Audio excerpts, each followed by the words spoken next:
2018 का cabinet committee on economic affairs का जो प्रधानमंत्री श्री नरेंद्र मोदी जी की अध्यक्षता में बैठक हुई, The Cabinet Committee on Economic Affairs chaired by the Prime Minister Shri Narendra Modi has given its approval to the construction of 4.531 km long 2-lane bi-directional Silkyara Bend Barakot tunnel with escape passage.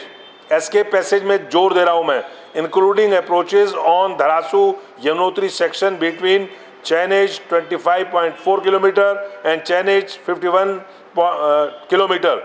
ये प्रधानमंत्री जी की अध्यक्षता में जो निर्णय हुआ उसमें ये जो सिलक्यारा में हादसा हुआ, इसमें सबसे बड़ी चूक ये है कि एस्केप पैसेज का जिक्र कैबिनेट कमेटी की उस बैठक में है जो प्रधानमंत्री जी ने उनकी अध्यक्षता में हुई। एस्केप पैसेज नहीं बनाया गया।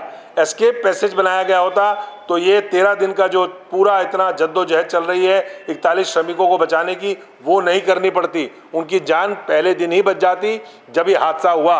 एस्केप पैसेज नहीं बना, इसके बारे में केंद्रीय गृह मंत्री हमारे केंद्रीय सड़क परिवहन मंत्री नितिन गडकरी जी जब उत्तरकाशी आए, उन्होंने डार्क में रखा, इसका कहीं जिक्र नहीं किया। उन्होंने कहा भविष्य में जो टनल्स बनेंगी उसमें ये प्रावधान किया जाएगा। अरे भैया, भविष्य में जो टनल बनेगी उनमें किया जाएगा, लेकिन ये प्रधानमंत्री जी की अध्यक्षता में ये निर्णय हुआ था, उसमें ये क्यों नहीं लिया गया, ये क्यों नहीं बनाई गई? क्या ये एक बहुत बड़ा घोटाला है?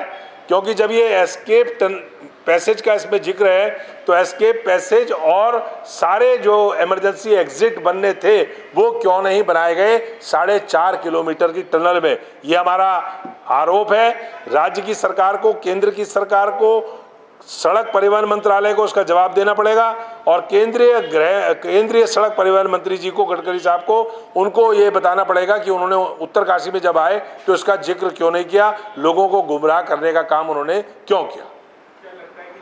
डाउनलोड करें देवभूमि इनसाइडर।